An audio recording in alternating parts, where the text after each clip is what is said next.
Solopreneurs, you've heard it 100 times. People don't buy your services, they buy you. Our guest specializes in guiding solopreneurs to create an authentic, distinctive brand so they can vibe with their tribe. Stay tuned for the Startup Life Live Show. Let's glow.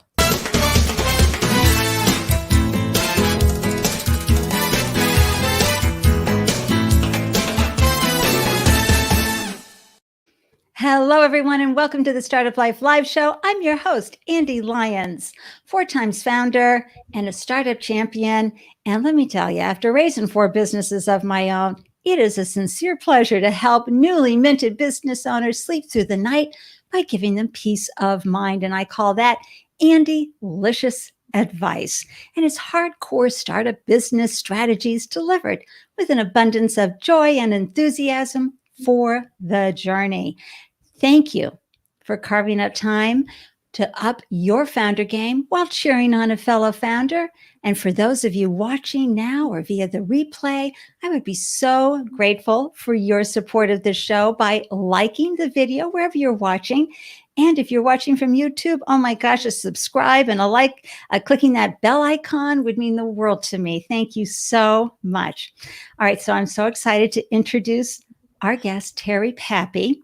Terry specializes in guiding solopreneurs, as I said earlier, to create an authentic, distinctive brand.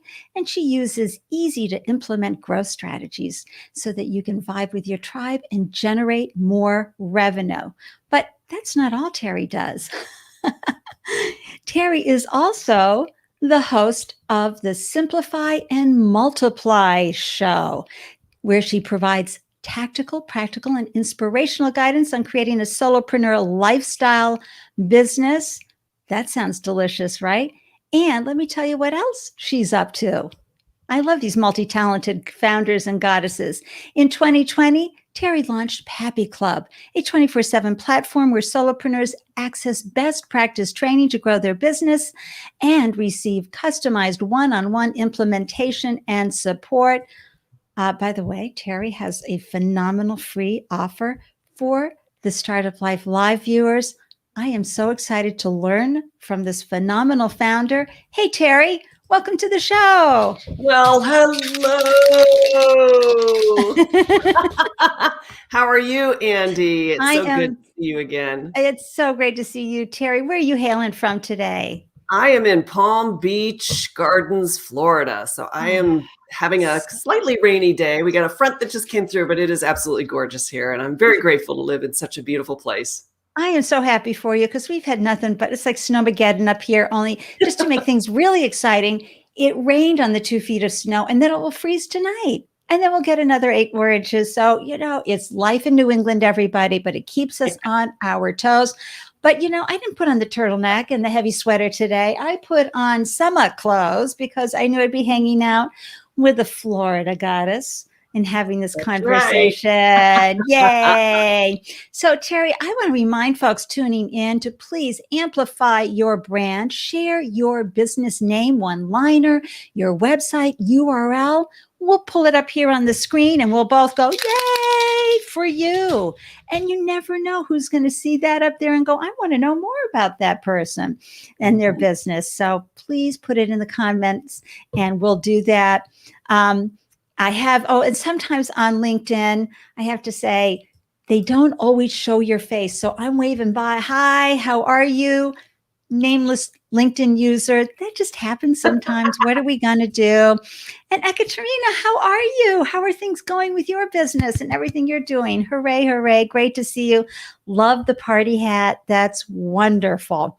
And folks who are tuning in also, if you think someone else would benefit from this event, our wonderful little conversation here about solopreneurship and marketing and branding, please share the link with them because we're all trying to open doors and lift each other up. And I know Terry's going to be providing great info. And speaking of a phenomenal solopreneur who knocks it out of the park every week, oh my gosh. Hi, Vicki Carroll, marketing strategist and coach to small businesses. Okay. You all know how important it is, your marketing, but you're never going to have the time, get Vicky into your life. It's an investment every time you bring marketing, and especially for the small business owner who has, 3, 4, 5 employees. You never know, not everybody can be doing the marketing, and maybe they're not doing it right. Vicky will help you. And if nothing else, follow her on YouTube because she's got the best advice every week. Seriously. And hey, David, great to see you. How's biz? How you moving around with all this snow? David, by the way, Terry, and you're going to love this episode, David. David has a wonderful platform for those who are in wheels, and they need to get into all the different places that those of us who are more enabled to walk right in don't have access to. And so, he does a phenomenal job in getting it out there. David, I just, my memory, right? Please put your business name and URL into the comment thread so I can do more of a glow on you. And of course, the mouthy activist, lifestyle blogger, and the woman who comes with a warning label on her podcast, Shit We Don't Talk About, the one and only Mia Voss. Hey, Mia, looking good out there for you too. So great to see you. You are very welcome, Vicky. We help each other, folks, every day. It's all about supporting each other out in the world and adding wind to our sails. All right. So I had the good fortune of being on Terry's podcast, and we were talking about a topic. Was it about belief? What did we chat about, Terry? Oh my gosh, are you kidding me? Yes, there are so many wonderful topics that we talked about, but it was about addressing all the beliefs and fears in business and the things that come up between the ears that make us a little bit wonkers. It was a great conversation. Yeah, it was all about how how we all can feel really uncertain, inadequate, imposter syndrome, all these beliefs that we pick up. Sometimes we listen to what other people tell us. Sometimes we listen to the garbage our own brain tells us. And so, it's important that we talk about how to shift mindsets. And so I had such a good time on your show. Our dear friend, Mitchell Osborne, introduced us. He knew that we would be like-minded goddesses, waving a big howdy and a mwah to Mitchell out there, who is a solopreneur, a side hustle. He actually is an intuitive who helps folks in their lives with his incredible intuitive readings. And speaking of goddesses who are amazing, Anna Pereira, you may recall I had Anna on the show, folks, back in, I think it was September, Anna. She's the founder and CEO of the Wellness Universe. And that's how I know Mitchell. See, full circle. There we go. Everybody, be sure to check out the Wellness Universe, especially if you are helping the world with your services in such a way that whether it's massage or healing or lifestyle or the food, nutrition, etc. This is a phenomenal platform that helps you. And seriously, they get, I think, millions of views a month. It is a very sticky website, a good place for you to be with your business. So, and this is the beauty of just floating around outside there in the universe and saying hi to folks virtually. Meeting Terry was such a blessing, especially as I got to see how she is and how you, Terry, are serving the world and helping solopreneurs. How you have a background in marketing. When was that transition that happened that had you moving from being an employee to your own boss and serving the world as an entrepreneur and as a solopreneur? I got fired. No. Like a lot of people, in 2006, 1 year after my husband passed away, I was laid off of what I thought was going to be the job I was going to have until I retired. And that was leading the web team for Marriott in Orlando. And it was like a life raft that all of a sudden disappeared. And of course, this was leading into the 2007, 2008, when the economy was starting to go south, and it was just very hard for me to find a replacement. So I said to myself, well, I can go back to school, or I can start my own business. And I was very tempted to go back and get another degree. And then I was like, you know what? I feel like I'm ready for something of my own. And so I started my own business. And the interesting thing was, because I was doing so much tactical work, I was writing, designing, I was leading a team, a lot of strategic work, a lot of branding work. And I just kept kind of doing the same thing I did in the corporate environment, which was really interesting, but I didn't really have that distinction when I just started, running my business and doing the same things and acting like, like I was still a corporate dweeb, when in fact I was out on my own.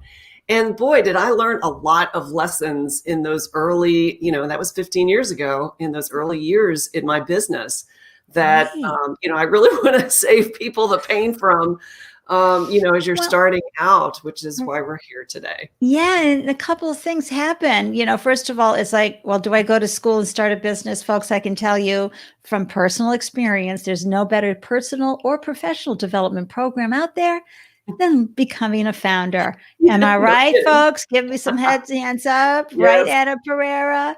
Oh my gosh. And so you didn't need to go to school. You went to the school of solopreneur, of starting a business, Yeah. founderhood, but also, that transition of going from an employee, right, to being your own boss. What was that like? Oh, it was a mess. It was a mess because I was doing so much tactical work that I just kept doing the tactical work and not really looking at like the business. So I was like an employee in my own business, not an operator, right? Or an owner rather. I was an operator. And I also, because I was paid a salary, and I don't have an MBA, right? I just have a crap ton of skill and talent and experience. And I'm like, what do I do with this? And so I started working time for money.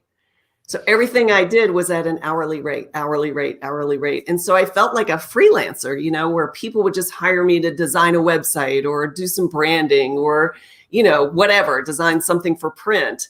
And I was excited because I was actually able to do work, earn money, and get clients, and was like, wow, this is actually pretty cool.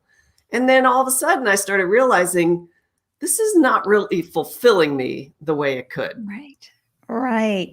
And I think what happens too as a solopreneur, a third of your time you're fulfilling what you promised to, people hired you for. A third of the time you're taking care of all the admin work that comes along with your business if you're not outsourcing it. And then the other third of the time has to be spent on filling your funnel. So you might get a great client and think, yay, this is so much fun. And then it's complete and you're like, ruh-roh, it's crickets Yeah. out there. And what's interesting, Andy, is I was very, very fortunate in that I got a ton of referral business. When people found out that I started my own agency, I had a lot of people from Marriott. I had, just people just getting referred.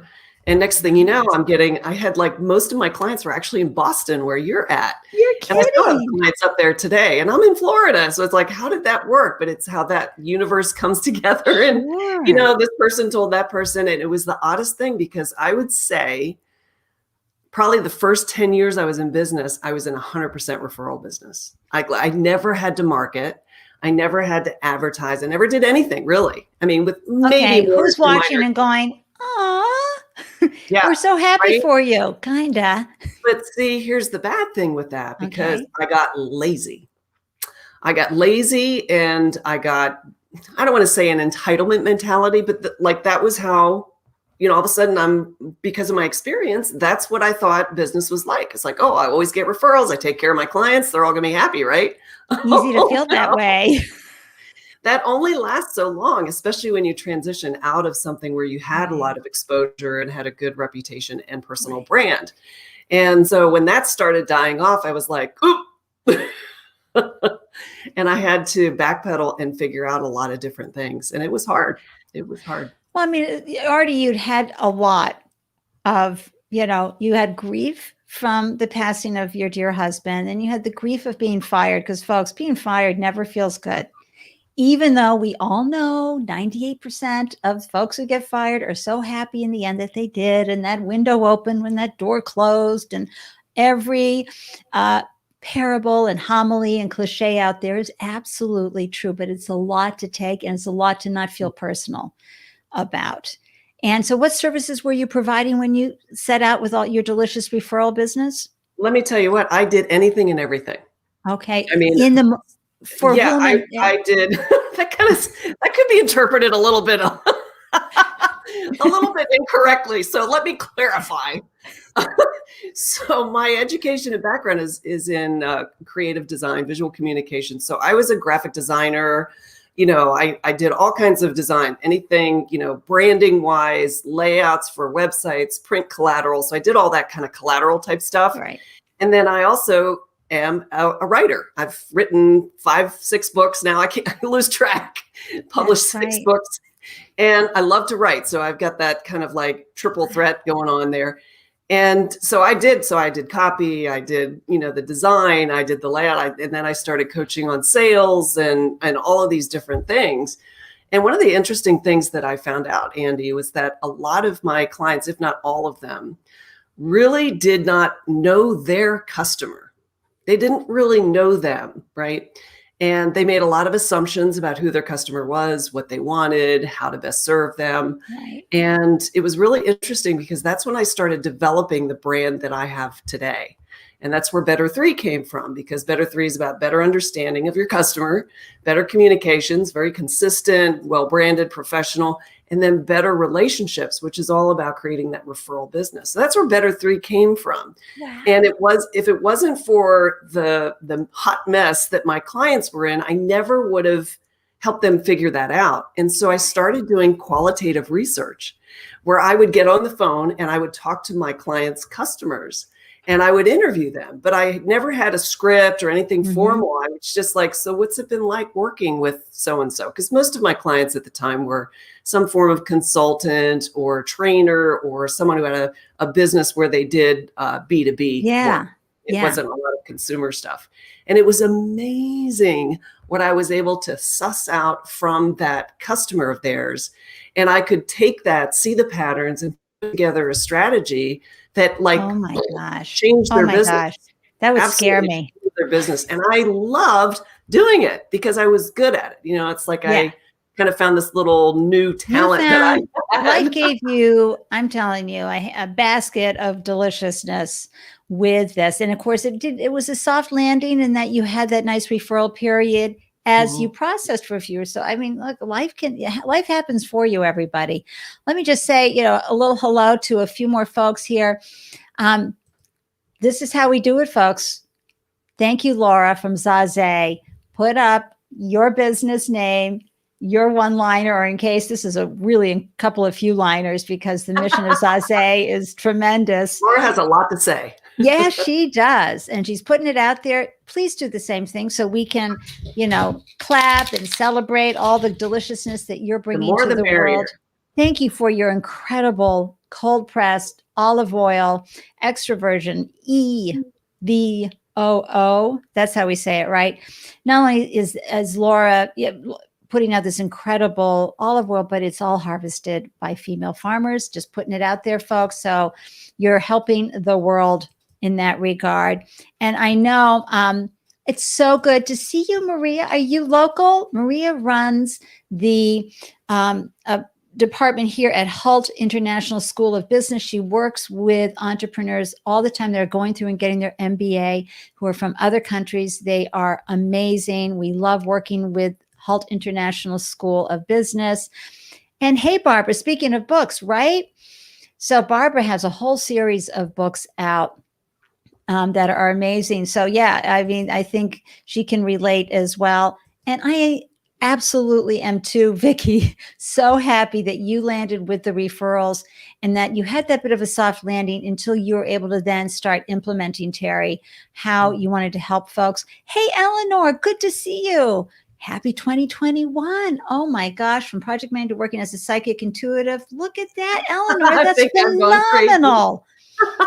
So Eleanor, you got to tag up with Anna. Let me just put Anna back up here. Ba-boom. Anna, 2 of you link in, okay? Because Eleanor, thank you for sharing that. Thank you for sharing your business. Still need to update, but yeah, it's great you're using this other skill set that's calling to you. It has a purpose in the world and it's serving folks.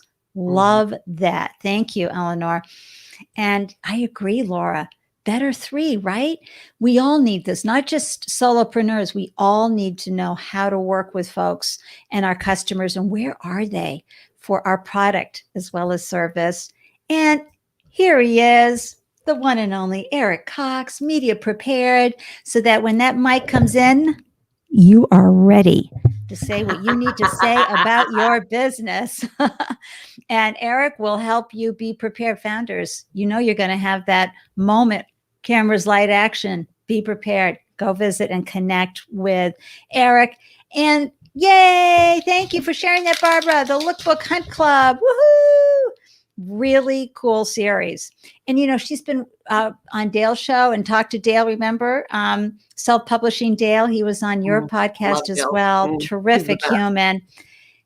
Hey, Lamai Rabbit. I don't know if I said, but the Queen of Spice. Yes. Hi. How are you? Handcrafted Mediterranean Moroccan spice mix. So good. Here comes her URL, everybody. This is so much fun showcasing. Then go visit Queen of Spice on Instagram. It's amazing. And Eleanor, here you go for, I just saw Anna. Here we are. Ta-da! The Wellness Universe.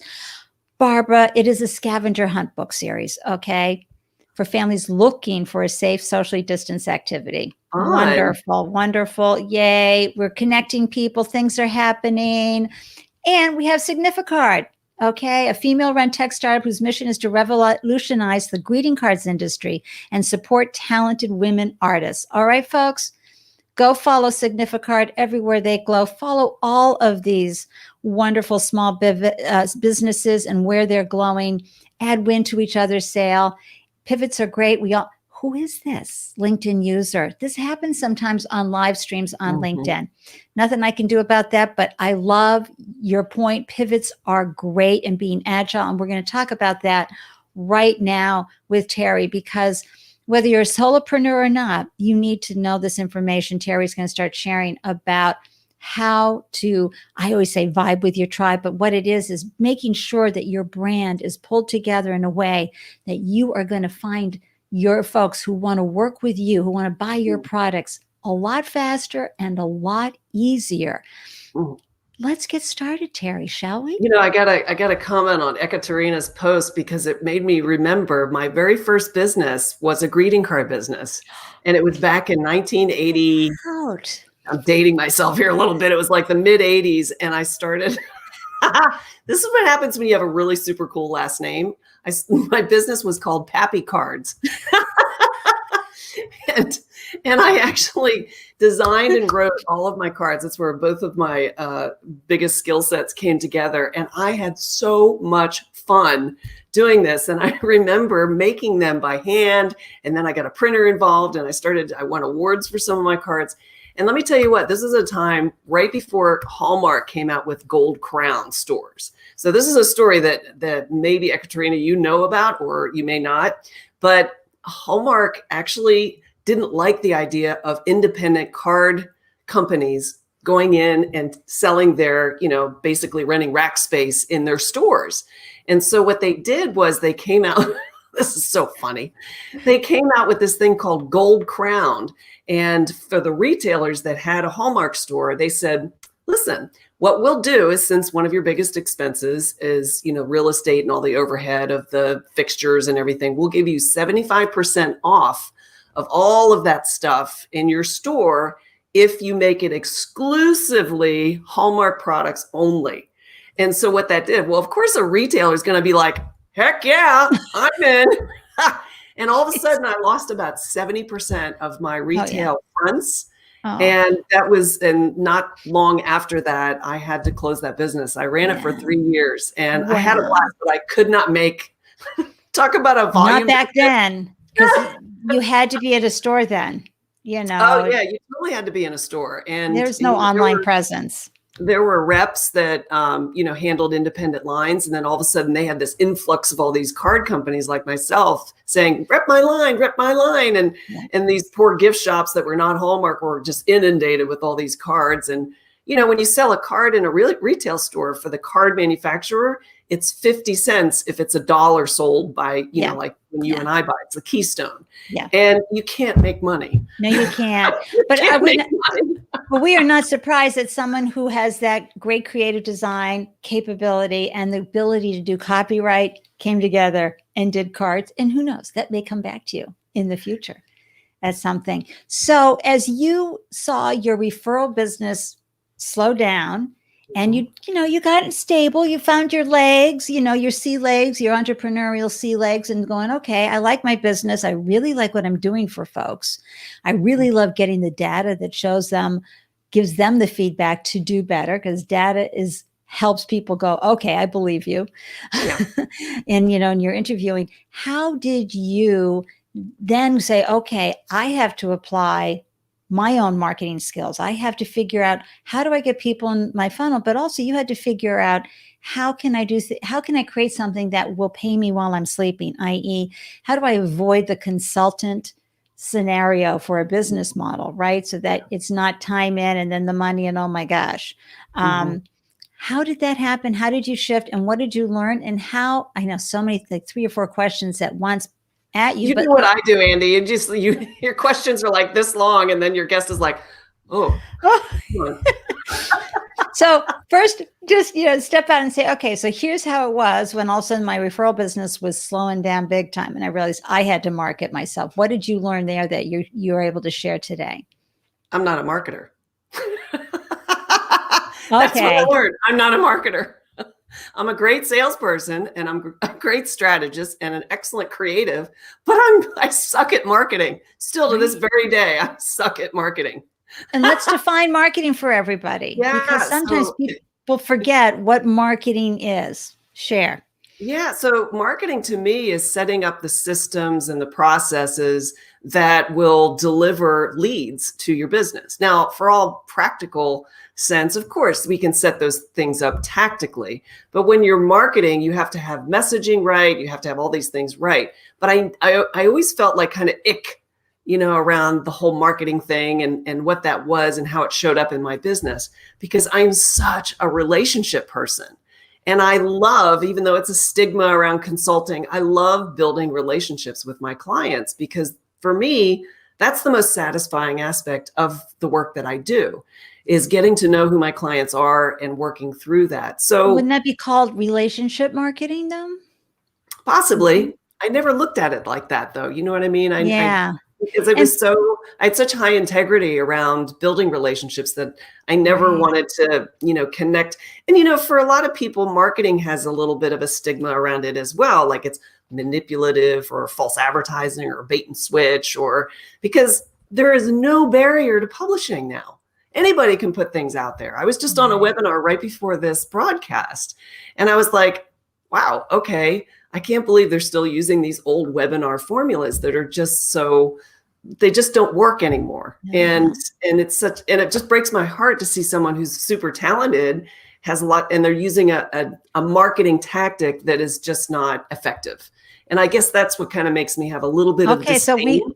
So we've got to understand, because that's a what's not working anymore moment. What kind of tactic is that, Terry? Share with us. Well, I don't want to throw anybody under the bus, but this was a 1-hour webinar where there's a very specific template that gets followed, where there's an introduction.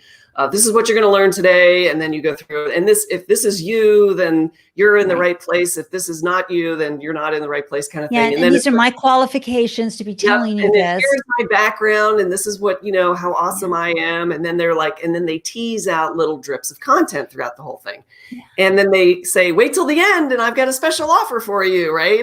They get to the end.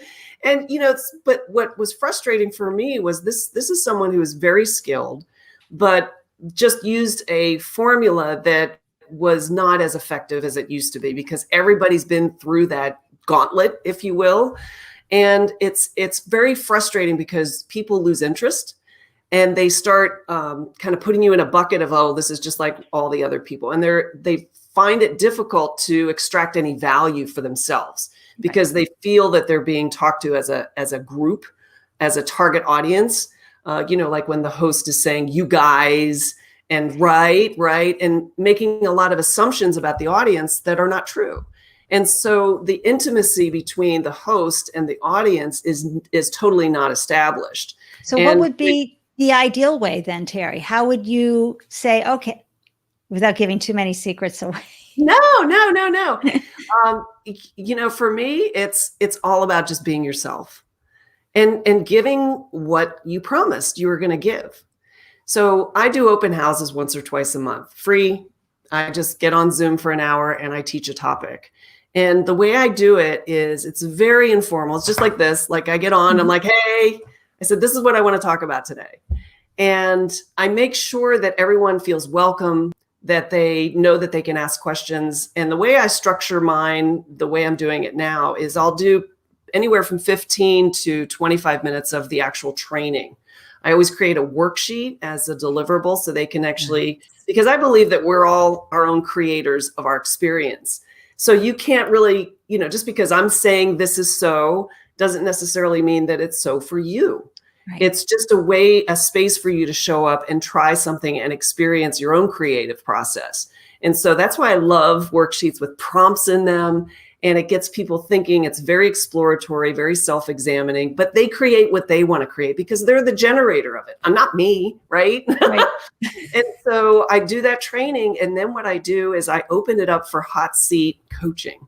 And so I use the context of that training, and then I invite anyone who wants to talk about their business. So if we're talking about, goal setting, or if we're talking about branding, I'll say, all right, so who wants to go first? And I'll invite them to have a conversation, and I will coach them live in a hot seat. And we all learn from that. Absolutely. To me, that's like group therapy. You can learn so much, and they inform me as well. And that goes back, I guess, to that qualitative research that I love to do, because I would never stand in a place of being a know-it-all or the foremost expert on anything. I mean, I'm barely an expert on being Terry Pappy. So I just wanted, my heart was aching for her as she was delivering this. And I'm like, where's the interaction? You're on Zoom. These people are alive, talk to them. Right. That's why I love what you're doing here, Ande, and acknowledging everybody who took the time to show up today. Well, and I want to go back to what you said, marketing, it's not me. I got to tell you from, a little personal experience and professional from watching you and talking to you and your love of the qualitative. Marketing is a numbers game, everybody. It is data. Everywhere you move, you are measuring what you are doing. You are investing in marketing, so you have the right return on investment. Marketing is all about customer acquisition, the lifetime value of your customer, and understanding what that cost is and what you need to do to reach them. Terry, I got to tell you, you're brilliant at that. You may think, and you have, though, that extra deliciousness and superpower, which is relationship building among it. So that's a very unique brain. And I have to tell you, everybody's just grabbing onto the love relationship. It's what grows your business. Thank you, LinkedIn user. And Laura, same thing. I love building relationships with my clients. I miss in-person connections. And yes, Priyanka, who has a great business, Pop-Up Kids. Come on, put that into the comments, Priyanka, business name, one-liner, and URL so we can celebrate all that you're doing out in the world. And Ekaterina, wasn't that a great, we're just going back a little, everybody, in time for a second to respond to. Gives me a chance to see it too. Terry's wonderful back in the day greeting card story. And then one of my favorite folks from Phoenix, Ted. I'm just the opposite, marketing mindset, but no sales aptitude. I can help you with that. That's right, she can. Absolutely. And yes, creator of own experience. Yes. So that's important when you have a teacher, someone like Terry, everybody, who knows enough to put information together so that you can do the self-discovery. Look, we see it in so many aspects of life. We'd like to could you just tell me what to do and then I'll go do it on the work? No. Everybody wants the how. Just show me. No, it's just. That's why we have so many people struggling out there. Yeah, I know.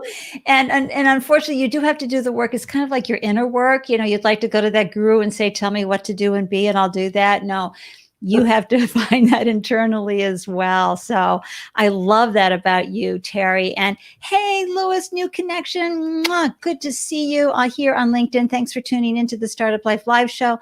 I always ask my folks who are listening, Louis, to share their business name, one-liner, and URL so we can celebrate everything that you're doing in the world, which is really cool, as you know.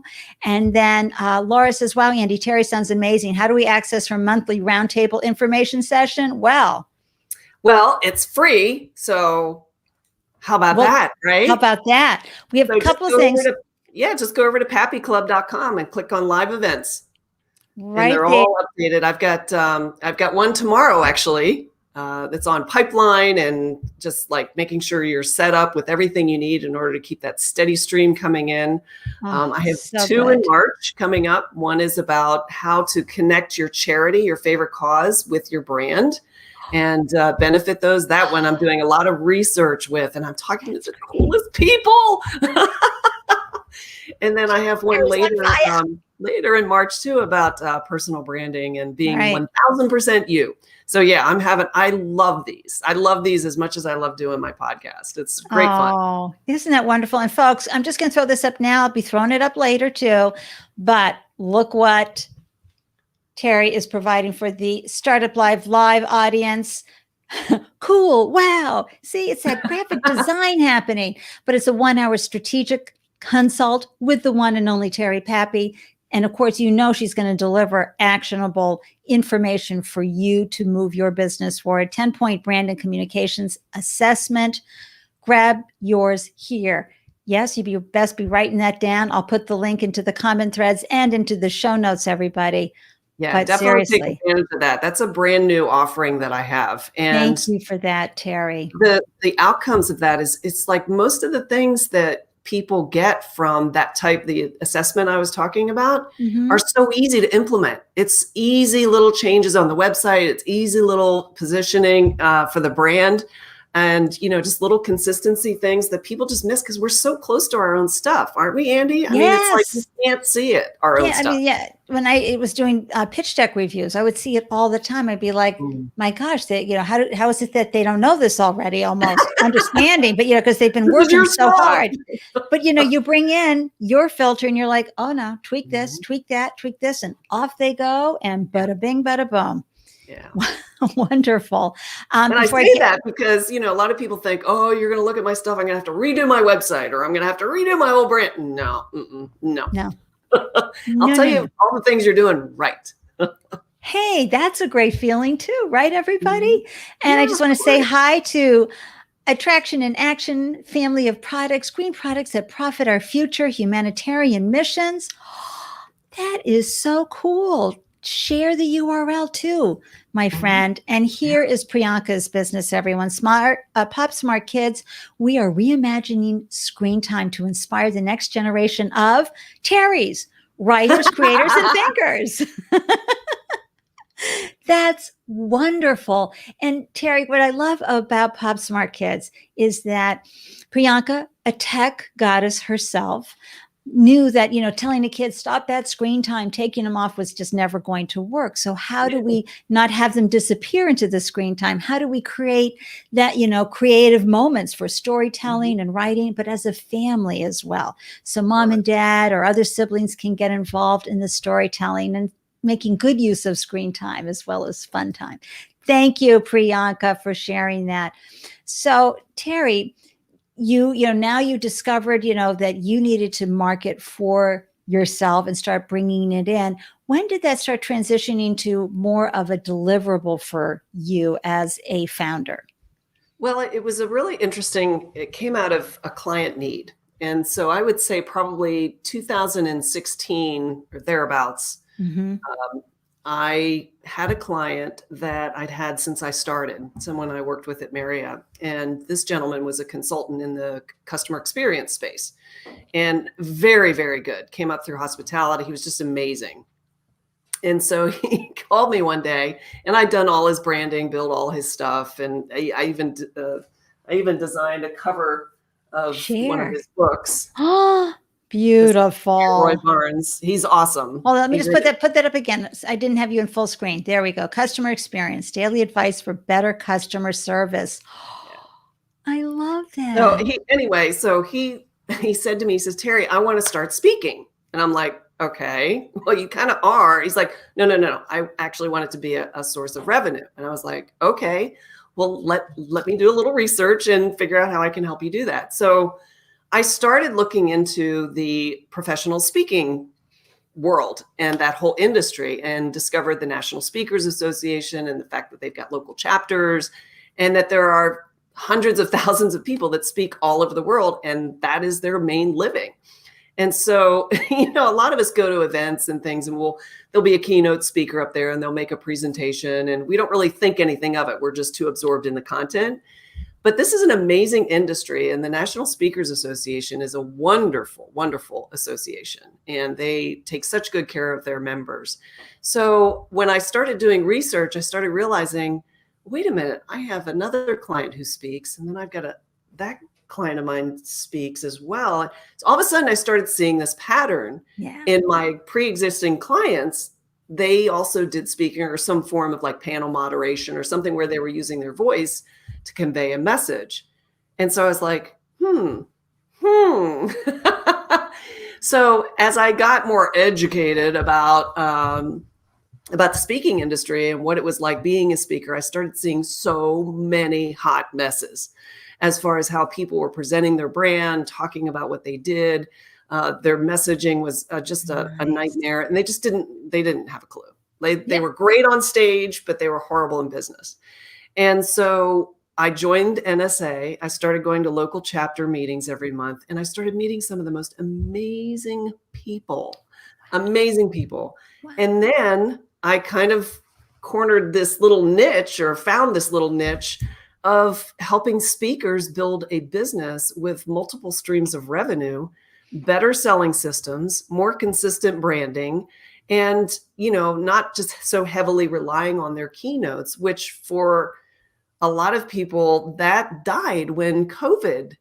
Right. I mean, the speaking industry has been devastated. People had a lot of, the hospitality and travel industry. And so a lot of them, all of them, quite frankly, have had to pivot. Some have pivoted like really well, going into virtual, and they may have been doing consulting or whatever on the side. And others they've actually had horrible, financial downturns. And folks, you have to understand, talking into this here camera is not easily transferable when you're used to the stage, when you're used to having that connection with the people in the audience and that feeling. I happen to like the reverse. I don't do so well in a huge crowded room, but I love talking to the camera. I love talking to all of you out there. But that is huge. But, Terry, it's not enough to just say, oh, I found another niche. And thank you, clients. I swear, anybody who's a solopreneur, your clients end up teaching you so much, because sometimes you're doing just-in-time learning, and they give you great ideas on how you can better serve the world. But still, you're not for everybody, Terry. Yeah, correct. And neither are those speakers. So how did you help yourself, but how do you help others, create that uniqueness? It was a combination of finding that audience. And that really was the beginning of my realizing how much I cared about the solopreneur. And not just the solopreneur, but the lifestyle solopreneur, which is, I guess you could say I kind of coined that expression. And when I talk about lifestyle solopreneur, I've met so many amazing experts that have left corporate and they've built their business, and they're not out to, go to 6 figures, 7 figures, 8 figures and build these huge enterprises, which there's nothing wrong with that. But their interest is in really making an impact, doing work they love, and having an income that they're very happy with. It could be mid 6 figures, could be low 6 figures, depending on what their lifestyle demands are. And they choose to have a solitary business, meaning they don't have a big team. They outsource some of their things when necessary. So they don't have to manage employees and all of the overhead that can come with, a company that's rather large, that you're going for those types of goals, which is a totally different strategy, right? And so love Mia Voss. Mia and I were just talking about this the other day. And I know Gary Vee had, I'd rather be laughing in my Toyota than crying in my Ferrari, You That's have a good to, one. Yeah. you have And to know what's going to make you happy as a yes. solopreneur, and lifestyle sometimes means that you have time to work on your jigsaw puzzle, go hang out with friends, or travel, whatever Yeah. that looks like for you. Go Yeah. ahead, Terry. So you Yeah, learned definitely. that solopreneurs were a hot mess because you saw that with the speaking industry, and you knew that you had a way to make their lives easier. Yeah, so it was a combination of like discovering that love for solopreneur, finding the speakers that there was a market need. So instead of me just going out and saying, "Hey, do you need this stuff done?" Creative strategy, brand, whatever. I'd be like, "Hey, let's make your speaker business more profitable for you. Make it easier for you. Make it Right. more fun for you." And because every speaker wants to help and they want to transform via their message and what they have to share, their story, their message, everything they've worked so hard to craft around what it is that they got skilled to be on stage for. And at the same time, I also started refining my own business because I wanted to escape that time for money model. Yeah. And I saw that it was really just commoditizing what I did, because people would say, well, I can get a website for X dollars from this person. Or of course, I've seen websites done for $100 up to $100,000. So, it's like, okay. So what I did was I read a wonderful book, and this woman also has been on my show. Pia Silva wrote a book called Badass Your Brand. And I have it on Kindle. Otherwise, I'd whip it out like I whipped out Roy's. And this book is a wonderful example of productizing your services. And so what I did was I productized my services. And part of what I do for my clients is the same thing. Because most of them are either trainers, coaches, consultants, they're B2B mainly. Yeah. And they just do the service, they sell their time for money. And so this is the hot mess I was talking about earlier.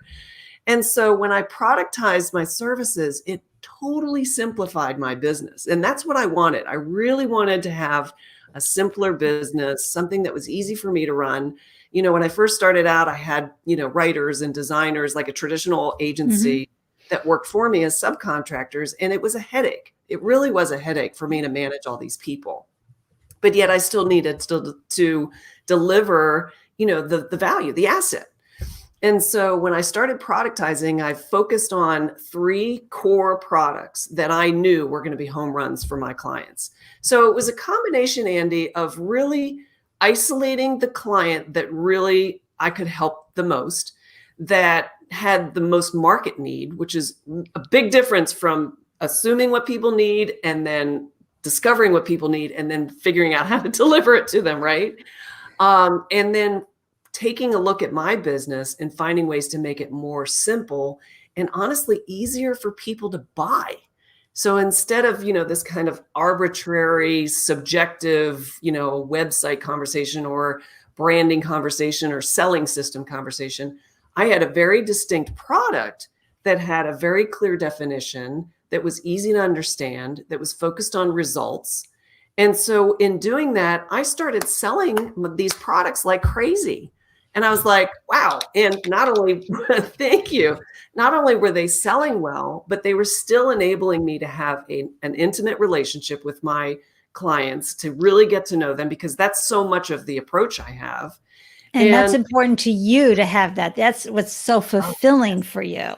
Yes. You're not like a one and done. You're like, let's nurture. No, not at all. Exactly. And, I know that I can deliver the best copy, the best targeting when I really get to know my clients. I always take deep dives with them. I ask questions they've never been asked before, and they're like, whoa, Terry. It's kind of quite of an experience there. And you talk a lot about branding, and folks, you see how the Andylicious vibe is branded. Thank you, Nikki Pasquier, who, created the artwork for it, but it's also because she understood my vibe and how I am in the world. And so, this is what every founder needs to do. They need to do it for their entity, their business, understand how that business is serving the world, and create the right feel and the emotional connection and the brand promise, which is how you promise to be and deliver every single time with folks. And then, for solopreneurs, it's like artists. You're bringing more of yourself, which is why it's so important to have someone like Terry in your corner who's going to help you understand, what's going to make me unique when a bajillion people are also doing this. And Seth Godin's quote, my favorite, sure, it's been done before, but not by you and not for us. So that's why you've got to really understand what the you is and what the us is, as far as who you're delivering that to. And anytime you feel like it's already been done before, you just walk down that bread aisle at the grocery store, okay? There's plenty of different loaves and styles of bread out there that are doing just fine. But, the other thing, Terry, is that you help the solopreneurs with overwhelm by helping them streamline, because especially for solopreneurs who are really good at everything, right? It's hard to make sure that you come back as an expert and say, well, what if this whole landscape of things that I'm brilliant at, what makes me happy and how do I productize? Is that the right word? Yep. So how do you help them with that overwhelm? How do you help them core it down? Well, it's a matter of getting organized. And like you said, choosing your lane, choosing what makes you the most happy. Like I love doing my podcast and I love shooting video. But here's the thing, this is really interesting. And I'm glad you brought up the personal branding, because I'm like in the process over the last year and a half, maybe 2 years, of stepping out from behind the curtain of being the one who always moved the levers for all my clients and really never took care of my own business. It's like the shoemaker kids that didn't have any shoes. And I realized, so well, what's going to, at this stage in my career and my life and my business, it's not about chasing the almighty dollar and getting the next client. And it hasn't been like that for a while. I don't know that it ever was, quite frankly. But what I really wanted to challenge myself was, how can I be more Terry? Because my boyfriend, Doug, he said, you know what, Terry, and we've been together for about 5 years now. He says, what I've noticed is that when people get to know you, they absolutely fall in love with you. And the problem is, it's like we all live in obscurity. And that's why there's so much noise in the world when it comes to marketing and trying to be seen and noticed. And when you can't do en masse, because solopreneurs, we only have limited budgets and limited access and limited time. So it can be really challenging. And so what I told myself, especially this year was like my really full on coming out hardcore and really being as much Terry as possible and just letting myself have fun. Yeah. And I was always, because I came up through corporate, everything I created, and I do pretty much all of my own design work, my own branding, everything.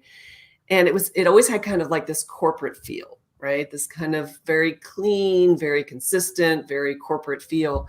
And I'm like, you know what? I need to start doing, having a little more fun. And so you needed to take down the wall. I did. Because corporate trains you to have just sort of a little bit of a filter between you and your customer there. Well, I also think it's, we're properly trained to behave professional. Right. And when we're behaving professional, then we're respected more and, all of that. Yeah. And it gets into your thinking. It's like becomes a belief system, right? And it's just a thought you keep thinking. Right. So think something different, think something more fun.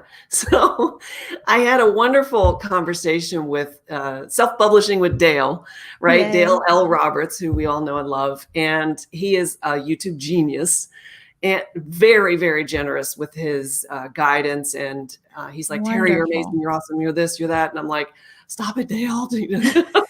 And he's like, just be more you. And so I started making I love the videos that I have, like the content's great, but it was like how they were like the thumbnails. And so I started. I want to talk to you about the thumbnails, because men created these thumbnails, folks, and the thumbnails for YouTube.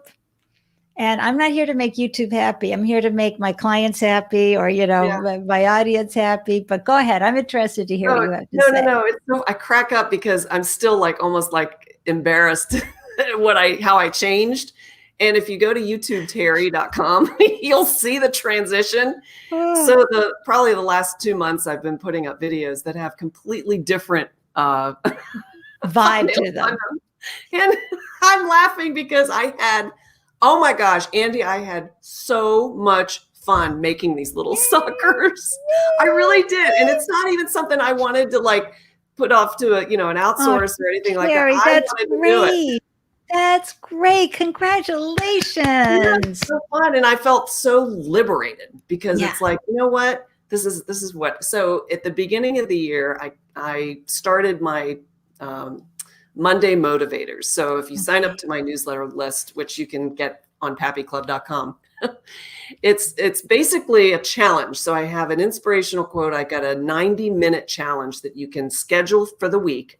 Yeah. And these are things that you can do that focus on developing like an inner strength that you have, or addressing fear, or motivating yourself. It's very deep work, but not, you know what I mean? It's something you can do in 90 minutes throughout the week. So you schedule it, when you get it Monday morning. And so I started writing musings of a solopreneur. And I am being so flipping vulnerable in this Congratulations. blog. Like, I'm talking about my fears, my struggles, my old belief systems, what I'm doing to, shift and pivot in my business. And, this whole thing about coming out more Terry is how it scares the crap out of me, but yet I'm still doing it. And just because there are so many people out there that are feeling exactly what we're feeling, but we're not expressing it because we're afraid it's going to make us look weak or unprofessional. But also, Terry, there's expressing, and then there's expressing, folks. So, Terry has enough experience in branding and language and copywriting to pull together certainly more vulnerable, but still thoughtful content, because I'm not a believer in just putting the camera up and yabbering. You still are bringing information for an audience. You need to honor their time that they're tuning into you. You need to give them what they need while you're filling your own need. And so I trust, I just, put Terry's YouTube channel link into the comment section so we can all subscribe. Click that icon button and follow Terry there. Add some wind to her sails and cheer her on this new voyage, because it's so important. And Terry's absolutely right, folks. Finding ways for you to get out in front of folks. Okay, Shannon, I love you something fierce. Shannon, you are the best. I don't know where I'd be to this day without this man to help me with my podcast and my live show, everyone. And speaking of someone you must follow on YouTube and get on his newsletter as well, please do. He's got the podcast. He's the podcast therapist, Terry. Nice. Yeah. But, Shannon is a DJ from 7 to 12, a rock station in Phoenix. And when he's not busy doing that, he's doing some really remarkable things. Thank you, Shannon, for saying that and tuning in. And Priyanka, if last year has taught us anything, I hope one of the things is to bring that wall down between our authentic self and the me we carry to work. Wow. Yeah. Well said, Priyanka. And Anna, speaking from the scar, not from the wound, is empowering. Yes, yes, yes. Oh God, you guys are amazing. Thank you for those delicious comments. Yeah. And, to cheer Terry on. And also, when you're doing the branding and your marketing, folks, you have to remember that if you are from the BIPOC world, if you are a person of color, you need to have your personal brand. Talk a little bit about that, Terry, so that folks, you can get caught up in being concerned about unconscious bias. And, we need to be able to lift you and amplify your voices as well, so that you stand out in the crowd. And especially those of you who are doing such remarkable work in dissolving systemic racism, we want to make sure both white and black skinned folks are honored in this way. What thoughts do you have around that? Well, the probably the most important thing that I want to say regarding personal brand, like what I'm going through, being more you, right? 1000% you is the drum I'm beating this year, is that I believe and I trust and I know in my heart that when we are truly being our authentic selves and expressing joy, pain, whatever the emotion is, whatever the story is, if we're really speaking our truth and we feel the tingle bumps on our head and the hair stands up on our arm because we're sharing from that place, we're totally going to neutralize any unconscious bias because we're connecting as human beings, Right. not as what we're seeing visually. Because everyone has unconscious bias. We're human beings. It's how our brains are wired. And we all have conditioning from the past and our experiences that we're dealing with that shape our decisions and our beliefs and our attitudes and our perceptions of what we're experiencing on a day-to-day basis. That's always going to be. And we have to kind of forgive ourselves that that is okay. And I love that this, the trend and the way the globe is going with the pandemic. I mean, everything that kind of brought this more to visibility is a good thing. But I truly believe that the more that you can speak your truth, Right. not in like I'm going to be extremely polarizing and, just like really come from that vulnerable place and share, what you're going through, what you see someone else going through, and how you can be empathetic. And I know that empathy can be challenging for some. Yeah. Everybody has different skills when it comes to, expressing themselves in that way. But there's always a way to find out to be more you. And that's what I love to help my clients figure out. And one of the ways that you can do that is to ask people closest to you who you have spent time with. And what is unique about you? What do you love about Terry? And what drives you crazy about Terry, right? And and this is like when I made the comment earlier about my boyfriend, Doug. It's like, when people get to know you, Terry, they fall in love with you. And so it's like, not that I'm like trying to be arrogant or anything, but it's true. And, it's funny to harken back to my first book that I wrote, which was a memoir about my husband who passed away. After he passed away, I was obviously in deep grief. And I felt like I'd lived, the storybook marriage and love affair, and that I would never find someone like my husband, Chuck, again. And so I went to the bookstore looking for a book about a love story, love that had been lost. And I couldn't find it. I just couldn't find it. It was all these books about grief and the 7 stages of grief and the grief, widow. And I'm like, I just didn't feel like that person. I mean, I was young.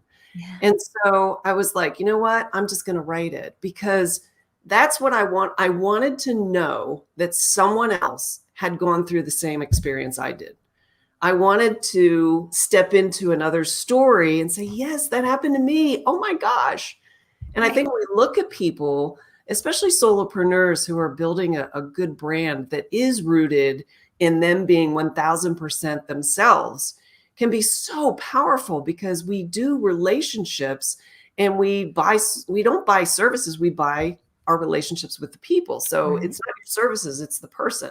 So it's how you make them feel. It's all of that. So I wanted to share that story because it's a perfect example of how sharing what you're going through and sharing what you're excited about and sharing your vision and getting involved with people, having conversations, enough of this one-way stuff, like here's all the stuff, like get into some conversations, start some groups, build a community. There are so many like-minded people out there that want to do what we're doing. They want to learn from us. They need help.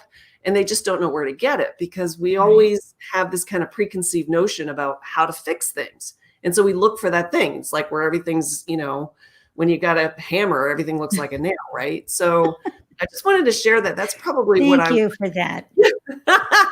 Seriously. I mean, thank you. No, seriously, and agree. And I know you've seen it too, Shannon. Shannon's saying agreed. Building trust with someone is so huge. And folks, here's the truth. When you are consistent in who you be and are and what you bring in your conversation, and it's so easy to do that when you are you, right? That is what builds faith and trust in you as a service provider, as a solopreneur. It's so important. And, you've seen the memes where the online presence is not, shows up at the door and the person's in their bathrobe and coffee. That might be presence as far as your physical. I'm dolled up. Terry's dolled up today. Well, that's the audience you'll attract, right? You'll attract the robe pajama people. And so you want to be able to, also with however you get dolled up, manned up, whatever, guyed up, gussied up, you still are bringing who you are. And this is one of the biggest tips I will share with you. And I know Terry agrees with this on digital marketing. It's never about you, ever. It's always about the person you're talking about. Mm-hmm. And eventually they're going to say, well, who is this person that keeps, stopping by and saying hi and asking questions and sharing and what? You go out and try it. Stop talking about your business and start talking about what other people are doing, and it will bubble up and you'll see also a great difference. Oh my gosh, I'm going to bring this back up again, Terry, because I am so excited about your brand and biz dev booster shot.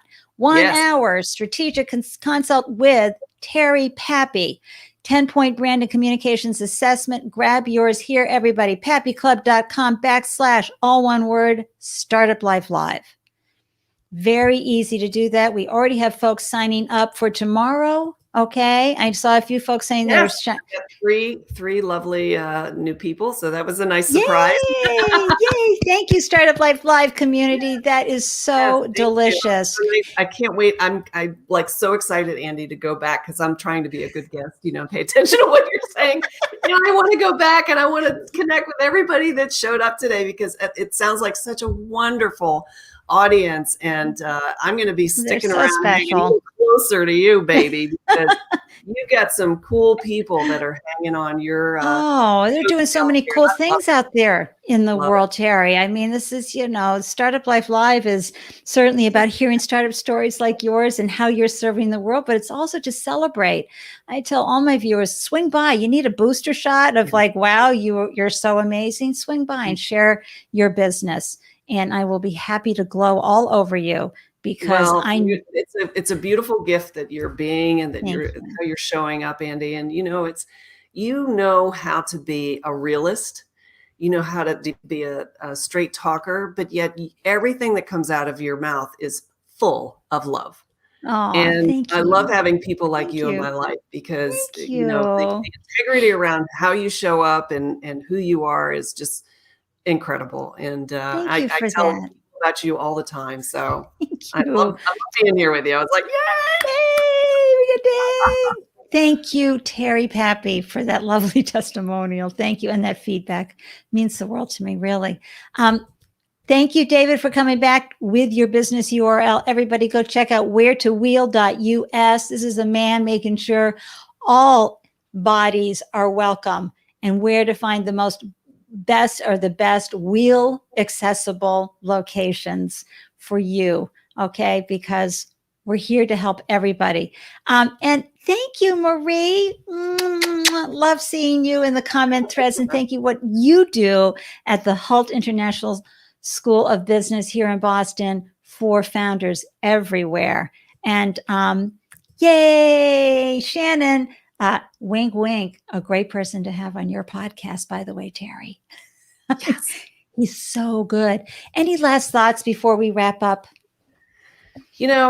I know we talked a lot about me and my story, and I hope that was beneficial to everyone who gets to listen to this live and also in the replay. And I just want, if you are a solopreneur, if you're out there in the business world, you're not alone. And that's the toughest thing for solopreneurs is to escape that sense of isolation. And believe me, the pandemic has not helped that one bit. And many people who are extroverts, it's been really, really challenging. So I invite you to reach out to your fellow solopreneur, give them some love and some partnership and some camaraderie, because we all need to know that we are not alone. And that's really what I want to leave everybody with. And if whatever you want to talk about, please, please, please reach out to me. I will always make time for my solopreneur friends and anyone who is a friend of Andy's. Yay. Thank you for that. And another comment here. Thank you, Andy and Terry. This was an amazing podcast show. Thank you so much Queen of Spice. Was some great.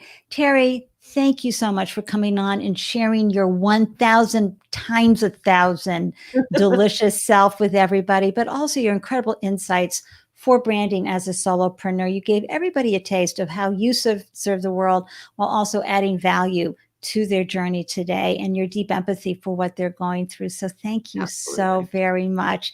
I'll see you in the green room. And another quick comment. Love it, Terry. Thank you for joining, Andy. Yay. Oh, you guys are the best. Honestly, I'm going to pull myself into full screen here and thank all of you for tuning in and joining me today and bringing, some wind into Terry's sail and sharing a few moments to up your game as a founder. It's so important, but also to find some camaraderie with some other folks and hear some great stories about what others are doing with their businesses and to, grow as a founder. You never know what nugget you're going to hear today or that you heard today that you're going to all of a sudden have that big aha moment.